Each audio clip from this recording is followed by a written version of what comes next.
Salut, c'est Clément de Mouvement Conscient et dans cette vidéo, je vais répondre à la question suivante qui est comment entraîner des personnes qui sont aveugles et à mon avis, j'ai deux éléments intéressants à vous proposer.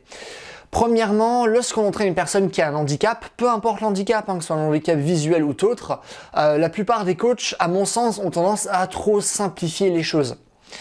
Et c'est un problème dans la mesure où si on simplifie trop les tâches, les personnes qu'on entraîne auront du mal à réellement devenir indépendantes, auront du mal à réellement devenir fortes, ok? C'est comme, par exemple, peut-être l'idée reçue, le cliché qu'on peut avoir, tiens, il y a une personne qui est en fauteuil roulant dans la rue, vas-y, je vais l'aider. Non, elle n'a pas forcément besoin d'aide, mais de base, naturellement, parce que quelqu'un a un handicap, on a tendance à vouloir aider davantage la personne, alors qu'au contraire, on devrait laisser plus de place à cette personne pour qu'elle puisse apprendre à explorer les choses par elle-même. Donc nous, on peut juste être là pour guider, mais on ne doit pas dire spécialement fais ça, fais attention à ça et faire finalement toutes les choses à la place de la personne qu'on essaye justement d'entraîner. Ok, et ça me rappelle un stage que j'avais fait avec Ido Portal. Enfin, c'est un stage Ido Portal qui a été dirigé par Odilia Gold, qui est son bras droit. Et elle disait que souvent, lorsqu'on entraîne des gens de manière générale, même là, sans parler d'handicap ou quoi que ce soit, on a tendance à trop simplifier les choses, à dire vraiment tous les points à respecter pour être sûr que la personne fait bien les choses. Donc ça, c'est problématique parce que, ok, la personne va peut-être réussir la tâche, ce qui est bien, mais ça va pas la rendre indépendante pour autant. Ça va pas réellement faire marcher son cerveau, ok? Ça va pas réellement faire réfléchir cette personne. Ça va pas l'aider à résoudre des problèmes moteurs par elle-même par la suite. Donc ça, c'est vraiment un premier point qui est ultra important. Donc si maintenant je te donne des exemples spécifiques par rapport du coup aux personnes qui sont aveugles, c'est que du coup on va se dire ok, mais comment je pourrais simplifier cette tâche là, ça aussi comment je pourrais faire en sorte que ce soit abordable.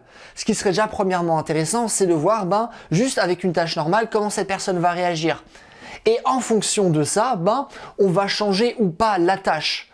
Mais déjà de vouloir tout simplifier, ça c'est une mauvaise chose. Donc vraiment pour l'instant juste essayer de l'entraîner comme une personne normale, même si certains mouvements vont être plus durs. C'est pas grave, ça fait partie du jeu. Certaines personnes sont vraiment très faibles physiquement, auront du mal avec tous les mouvements de force. Certaines personnes seront très fortes physiquement, mais auront du mal avec tous les mouvements de coordination. Ok, mais une personne est aveugle, elle aura davantage de mal avec par exemple du travail d'équilibre. C'est comme ça. C'est comme ça, pas besoin de changer les choses pour autant, et c'est bien, parce que plus elle sera confrontée à la difficulté, à condition que la difficulté ne soit pas écrasante non plus, plus par la suite, son corps et son système nerveux va s'organiser pour pouvoir répondre à ce genre de tâches, ok ? Donc ça, c'est le premier point qui, à mon avis, est excessivement important. Le deuxième point, c'est que lorsqu'on va apprendre des mouvements à une personne, il y a deux choses auxquelles il faut faire attention pour bien aider cette personne à progresser. C'est ce qu'on appelle les feedbacks externes et les feedbacks internes. Ok ? Donc les feedbacks externes, ça va être par exemple, lorsque tu vas faire une traction, tu vas ramener la barre au niveau, par exemple la barre au niveau des pecs. Ok ? Un feedback interne, ça va être par exemple, tiens, lorsque tu fais ce mouvement, ce serait bien que tu ressentes telle et telle sensation, ok ? Donc ça, c'est finalement les deux outils que les entraîneurs ont à disposition pour faire progresser quelqu'un techniquement. Et lorsqu'on va entraîner par exemple des personnes aveugles, on aura à tort trop tendance à se concentrer sur les feedbacks internes, juste sur les sensations. Mais c'est pas parce qu'une personne ne peut pas voir qu'on peut pas lui donner de feedback externe pour autant. Est-ce que nous montrent justement les études qui ont été faites sur les différents types de feedback qu'on peut donner lorsqu'on essaye d'apprendre d'enseigner une nouvelle compétence à quelqu'un? Les feedbacks externes, c'est les feedbacks qui vont faire le plus progresser ces personnes. Ok ? Alors que si, par exemple, au contraire, s'il y a une personne qui fait mal un mouvement et qu'on essaie de rééduquer ce mouvement-là, les feedbacks internes vont être plus intéressants. C'est ce que nous montrent les études. Et donc, si maintenant on se dit, ok, cette personne, elle est aveugle, du coup, ce que je vais faire, c'est juste lui donner les feedbacks internes, c'est mauvais parce qu'en fait, en faisant ça, on va comme freiner sa progression. Et du coup, il faut simplement se poser la question, comment je peux transformer, par exemple, un feedback externe en mode, je dois voir la barre, et du coup, je vois que la barre elle est là, du coup par exemple je vais ramener au niveau de mes pecs. Ou par exemple, on pourrait changer ça et dire ok, lorsque tu vas faire le mouvement, tu vas essayer de monter le plus possible et tu vas ramener tes coudes le plus possible en arrière. Parce que logiquement, si je vais monter le plus possible, si je vais ramener le plus possible mes coudes en arrière, la barre va toucher mes pecs. Ok ?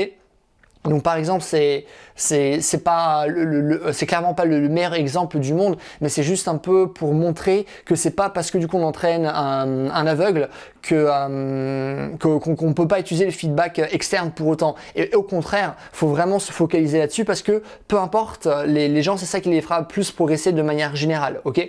Après, ça se trouve, imaginons dans 15 ans, on aura beaucoup plus d'études sur les personnes qui sont aveugles par rapport au sport. Ces études vont nous montrer, ça se trouve, ah ok, enfin non, finalement c'était que les feedbacks internes qui sont intéressants pour ce genre de personnes. Mais pour l'instant, c'est pas ce qui est montré. Enfin, il n'y a pas d'études, donc a priori, les feedbacks externes sont tout aussi importants. Donc je pense que ça, c'est une erreur que commettraient potentiellement beaucoup de coachs, qui est simplement se focaliser sur les sensations. Et comme a pu le dire par exemple Emmett Lewis, qui est un grand coach en souplesse que j'ai interviewé sur ma chaîne, il a dit que lorsqu'on fait du travail de souplesse, eh ben, c'est dangereux de se focaliser que sur les feedbacks internes, sur nos sensations, et que la plupart du temps c'est même pas intéressant lors du travail de souplesse. Et ce qu'il faut faire, c'est se concentrer sur les feedbacks externes, sur le point technique. Donc imaginons, je vais faire un good morning, je vais faire attention à mon antéversion du bassin, je vais faire attention à avoir un dos qui est droit, je vais faire attention à avoir mes jambes qui sont tendues. C'est ça qui va réellement faire en sorte que le mouvement soit bien maîtrisé et qui va nous donner des résultats et pas forcément les feedbacks internes. Donc si maintenant on fait que feedback interne pour les aveugles, eh ben il y a de fortes chances que ce soit pour le travail de force, de souplesse, d'équilibre ou quoi que ce soit, que ça devienne problématique. Donc même pour le travail d'équilibre, même si du coup la personne ne voit pas, faut quand même lui dire ok, tu vas mettre ta tête entre tes mains. Donc tu vas ramener ta nuque en arrière pour qu'elle puisse avoir du coup une idée, parce que regarde entre tes mains, oui, ok, mais est-ce que je suis en train de bien regarder entre mes mains? Elle ne le sait pas, ok. Donc par exemple, de ramener la nuque en arrière pour être sûr que justement la tête soit dirigée entre les mains, ce qui rend le mouvement généralement plus simple parce que la tête va être dans l'alignement du corps. Donc ça, c'est des choses très intéressantes pour le handstand, ok. Donc voilà, c'est pas parce que donc une personne est aveugle qu'il faut oublier les feedbacks externes alors qu'ils sont très importants, voilà.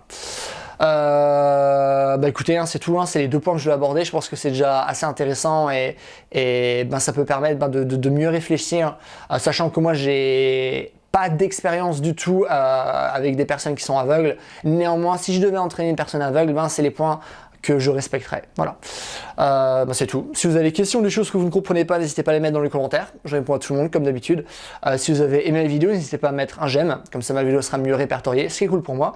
Et dernièrement, si vous voulez un programme qui parle de force, qui parle de souplesse, qui parle d'endurance, de coordination, de vitesse, avec des programmes d'entraînement, des ressources théoriques, n'hésitez pas à aller sur mon site, c'est le premier lien dans la description.